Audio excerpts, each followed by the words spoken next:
Olá, turminha, tudo bem? Sejam bem-vindos ao nosso recesso. Eu sou a professora Amanda, da disciplina de Ensino Religioso, e hoje a nossa aula vai se tratar do último assunto que a gente viu antes de sairmos de recesso, que foi o ser humano e o transcendente, aula 8 do dia 21/6/2021. Então, estou trazendo novamente o nosso texto para que a gente possa trabalhar na nossa videoaula e depois a gente vai fazer a nossa atividade, como sempre. Então, vamos primeiramente à leitura do texto. Vamos lá. O ser humano e o transcendente.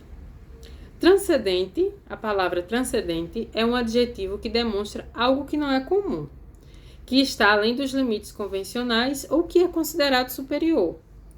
O transcendente é o que está além do conhecimento concreto e que não se baseia somente em dados ou conclusões metódicas.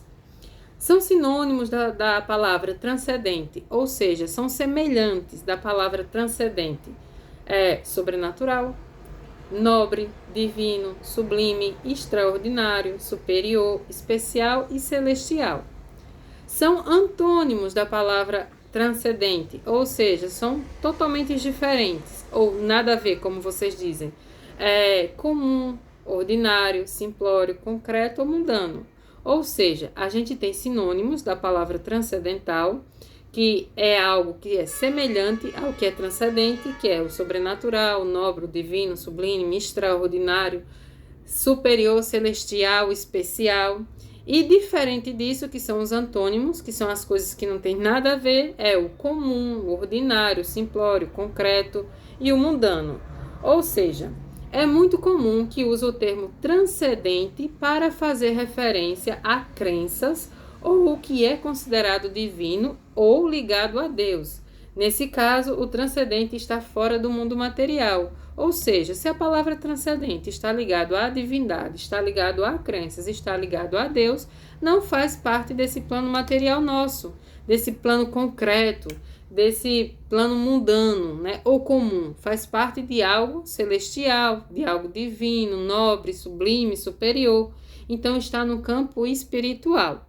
Então vocês sempre vão encontrar o termo transcendente relacionado com algo que seja do divino ou superior, tá certo? Vamos dar continuidade. Se relaciona com a crença na existência de um Deus transcendente, né? Como acredita a gnose. O que é um Deus transcendente? É um Deus superior, é um Deus sublime, é um Deus que a gente não alcança de qualquer forma. A gente tem que passar por um processo para que possa conhecer, né? Tanto vamos dizer assim, os princípios, a ética, as virtudes que são consideradas divinas. Não é de qualquer forma que a gente alcança esse Deus transcendente, como acredita a Gnosis. Agora, o que é Gnosis, professora? Vamos lá, que também tem no texto.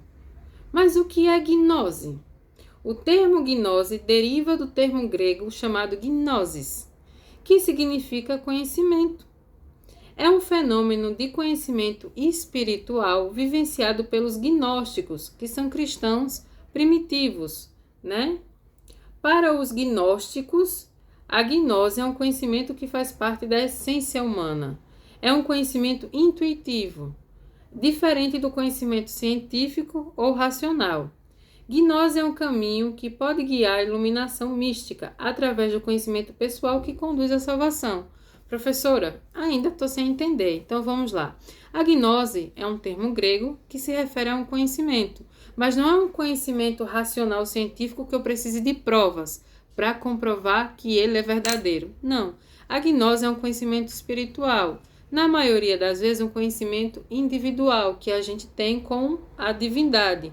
Então, vamos dizer assim, que é um autoconhecimento nosso, da nossa essência como homem, como seres humanos, e da nossa relação com Deus. Quando eu tenho esse conhecimento, essa via direta, e às vezes individual, porque só eu conheço naquele momento, né, de comunicação, eu chamo de gnosis, que é o conhecimento espiritual das minhas virtudes, do meu posicionamento ético, do que eu posso ou não fazer, do que é permitido ou não. Então eu chamo isso de gnosis, que era um conhecimento muito utilizado pelos cristãos primitivos. Então eles faziam essa análise do próprio comportamento, da sua própria essência, para entender o que era certo, o que era errado, o que podia fazer, o que não podia, e isso sempre direcionado a um conhecimento espiritual. Isso é a gnose. Então vamos lá. Para os gnósticos, que é aqueles que praticam a gnose, que é um conhecimento que faz parte da essência humana, é um autoconhecimento, né? É um conhecimento intuitivo. O que é um conhecimento intuitivo? Quando a gente vai para... A gente tá, por exemplo, vou dar um exemplo aqui. Quando a gente quer sair para algum lugar com os amigos, se divertir, e a mãe da gente alerta ou diz que não tá com um bom pressentimento, ou que você não vá, que pode acontecer algo de ruim, é um conhecimento intuitivo, né? Ela está tendo um sentimento, um conhecimento, né? Um sentimento de que ao você sair para determinado lugar, algo de ruim pode acontecer com você. Então, isso é um conhecimento de intuição, intuitivo. Ou então, muitas vezes, quando a gente fala da seguinte forma, não gostei de fulano ou de cicrano, porque eu não senti algo de bom nele. É um conhecimento intuitivo. É um autoconhecimento que você tem de si e que você utiliza para conhecer os outros. Então, para os gnósticos, a gnose é um conhecimento que faz parte da essência humana. É um conhecimento intuitivo, diferente do conhecimento científico ou racional, porque a gente não pode comprovar ele nem de forma científica, nem de forma racional. A gnose é um caminho que pode guiar para a iluminação mística, ou seja, eu posso melhorar as minhas atitudes, eu posso melhorar como pessoa, me autoconhecendo, né? Através do conhecimento que produz a salvação, porque a partir do momento que eu me autoconheço e eu começo a praticar coisas boas, né? E praticar só o bem e não o mal, eu alcanço o quê? A salvação.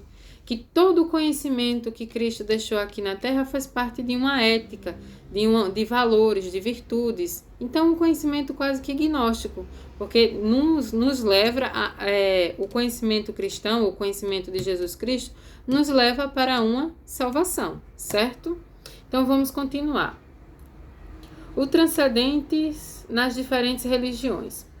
Toda religião aparece como um caminho que conduz o ser humano ao transcendente, ou seja, toda religião aparece como um caminho que conduz o ser humano a Deus, certo? As religiões surgem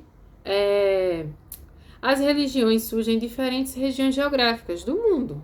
Todo canto do mundo você vai encontrar várias ou diferentes religiões, né? Inspiradas pelas histórias vividas pelos povos, pela arte, pela política, pelo pensamento filosófico de uma determinada época e por tantas outras influências. Sendo assim, cada uma delas expressa uma identidade própria. O transcendente, que é o Ser Supremo, ou Deus, é também concebido com características peculiares, dependendo da região, certo? Muitas vezes, ele é concebido como uma figura feminina. Como assim, professora? Deus é concebido como uma figura feminina? Vamos lá.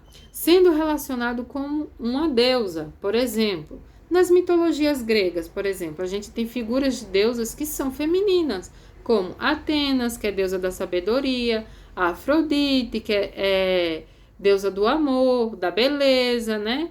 Então, a gente encontra a figura do Supremo ou do Transcendente, que é Deus, na figura feminina, na figura de uma deusa. Então, o Transcendente ou Deus, dependendo das regiões geográficas do mundo, ele pode ser concebido tanto numa figura masculina como feminina, ou só masculina ou só feminina, certo? Então, vamos dar continuidade.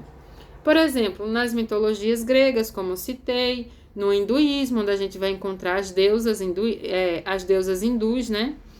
E nas religiões afrodescendentes e indígenas, a gente também pode encontrar a figura de Deus concebida de forma feminina, como se fosse uma deusa, certo?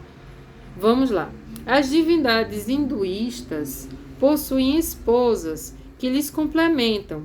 As religiões afrodescendentes possuem orixás femininos, como Iemanjá, por exemplo, Iemanjá, Yansan. Então, Tanto as mitologias, como as divindades hinduístas, que possuem também deusas femininas, como as religiões afrodescendentes, como as religiões indígenas, sempre vai possuir o transcendente com características concebidas com características masculinas e femininas, tá certo?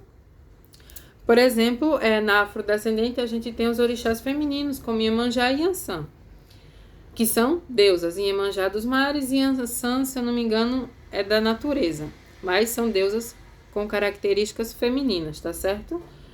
Outras vezes, o transcendente mostra sua face, que é masculina, né? Sendo concebido então como um deus,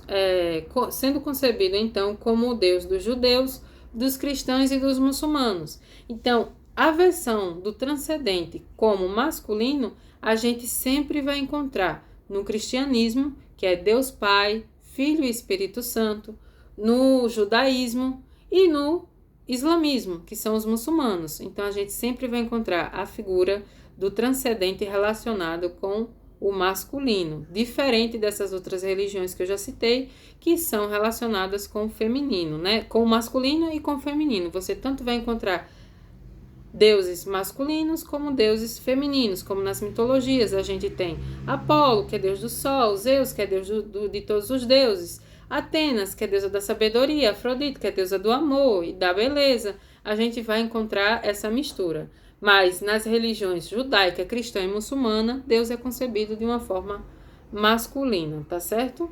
Então vamos dar continuidade. O transcendente sempre nos dá a indicação da necessidade principal do seu povo.